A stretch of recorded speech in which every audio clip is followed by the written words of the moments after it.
Betting యాప్ల కేసులో ప్రకాష్ రాజ్ విచారణ ముగిసింది. మరిన్ని వివరాలు మా ప్రతినిధి శ్రీనివాస్ ప్రత్యక్ష ప్రసారం ద్వారా అందిస్తారు. బెట్టింగ్ యాప్స్పై ప్రచారం వ్యవహారంలో సినీ నటుడు ప్రకాష్ రాజ్ను ఈడీ అధికారులు సుదీర్ఘంగా 5 గంటల పాటు విచారించారు. ఉదయం 10 గంటల సమయంలో బషీర్బాగ్లోని ఈడీ కార్యాలయానికి చేరుకున్న ఆయన కొద్దిసేపటి క్రితమే మధ్యాహ్నం 3 గంటల సమయంలో తిరిగి వెళ్ళిపోయిన పరిస్థితి. అయితే ఆయనను సుదీర్ఘంగా ఈ ప్రచారం వ్యవహారంలో ఈడీ అధికారులు విచారించారు. అయితే ఈ కేసులో మొత్తంగా మనీ లాండరింగ్ జరిగినట్లుగా ఈడీ భావిస్తున్నందున ఆయనకు నోటీసులు ఇచ్చి విచారణకు రమ్మని చెప్పారు. అయితే ఆయన ఉదయం 10 గంటల సమయంలో హాజరయ్యారు. అయితే సుదీర్ఘంగా విచారించారు. అయితే బెట్టింగ్ యాప్ నిర్వాహకులు ఏ రకంగా పారితోషికం ప్రకాష్ రాజ్కు చెల్లించారు అనే అంశంపై అయితే ఈడీ ఆరా తీసింది. ఇందులో మనీ లాండరింగ్ జరిగిందని ఈడీ అధికారులు భావిస్తున్నారు.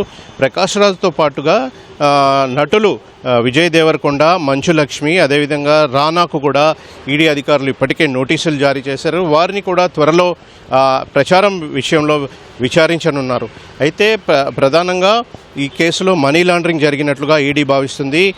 అంతకుముందు ఈ తెలంగాణ రాష్ట్రంలో బెట్టింగ్ యాప్స్ వ్యవహారంలో పలువురు ఆత్మహత్య చేసుకున్న నేపథ్యంలో ప్రభుత్వం ఈ విషయాన్ని తీవ్రంగా పరిగణించింది. పోలీసులను దీనిపై చర్యలు తీసుకోవాలి, దీనిపై దర్యాప్తు జరపాలని ఆదేశించిన నేపథ్యంలో సినీ నటులు కావచ్చు, యూట్యూబ్ ఇన్ఫ్లుయెన్సర్లు కావచ్చు, అదేవిధంగా సెలబ్రిటీలు కావచ్చు, వీరంతా కూడా బెట్టింగ్ యాప్స్పై ప్రచారం చేసిన వారందరిపై దాదాపుగా 29 మందిపై కూడా కేసులు నమోదు చేసిన పరిస్థితి.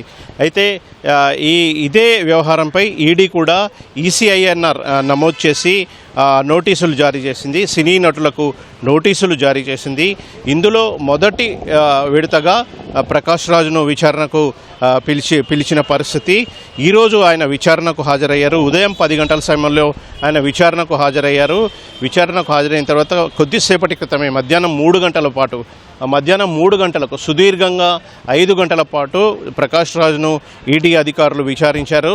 అయితే మొత్తంగా పారితోషికం బెట్టింగ్ యాప్స్ నిర్వాహకులు ప్రచారానికి సంబంధించి ప్రకాష్ రాజ్కు పారితోషికం ఏ విధంగా చెల్లించారు, ఎంత చెల్లించారు అనే అంశాలపై అయితే ఈడీ ఆరా తీసినట్లు సమాచారం. దీనిపై మనీ లాండరింగ్ జరిగినట్లు భావిస్తున్న ఈడీ ఈ నేపథ్యంలోనే ఆయనను విచారించినట్లుగా సమాచారం. అయితే ఈడీ విచారణ నుంచి బయటకు వచ్చిన తర్వాత ప్రకాష్ రాజ్ మీడియాతో మాట్లాడారు. అయితే తనకు ఎటువంటి పారితోషికం ప్రచారం చేసినందుకు తనకి ఎటువంటి పారితోషికం అందలేదని ప్రకాష్ రాజ్ స్పష్టం చేశారు. అదేవిధంగా ఎవరు కూడా బెట్టింగ్ యాప్స్ని వాళ్ళ మాయలో పడవద్దని ఆయన చెప్పారు. అయితే మొత్తంగా అయితే 5 గంటల పాటు ప్రకాష్ రాజ్ను విచారించారు. విచారణ పూర్తి అయిన తర్వాత తనను మరోసారి ఈడీ విచారణకు పిలవలేదని ప్రకాష్ రాజ్ తెలిపారు. విచారణ ముగిసిన తర్వాత ఆయన ఈడీ కార్యాలయం నుంచి తిరిగి వెళ్ళిపోయారు. ఇది ప్రస్తుతం అయితే బషీర్బాగ్లోని ఈడీ కార్యాలయం వద్ద తాజా పరిస్థితి. Over to you. ధన్యవాదాలు శ్రీనివాస్. వాళ్ళు యాజ్ ఎ డిపార్ట్మెంట్ వాళ్ళు పనిచేశారు.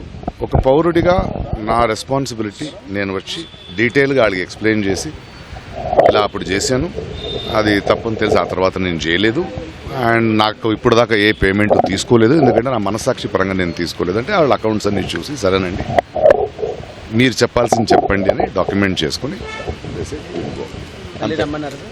మళ్ళీ రమ్మలేదు, అయిపోయింది. లేదు కదా నా దగ్గర ఎకనామికల్ ట్రాన్సాక్షన్, అదే చెప్పాను. అదేం లేదని చెప్పానండి. ఒకే ఒక యాప్ చేశాను 2016లో, అది వాళ్ళకి చెప్పాను. వాళ్ళు పని చేస్తున్నారు, వాళ్ళు ఎతుకుతున్నారు, వాళ్ళకి మనం కోఆపరేట్ చేయాల్సింది మన బాధ్యత. అందువల్ల వాళ్ళు చెప్పిన డేట్కి వచ్చి వాళ్ళకి కావాల్సింది ఇచ్చి తర్వాత మాట్లాడుకుందాం. Thank you. ఓకే, దయచేసి బెట్టింగ్ యాప్స్ మీద ఆడకండి. మీరు స్వయంగా సంపాదించే దారి చూసుకోండి. Thank you.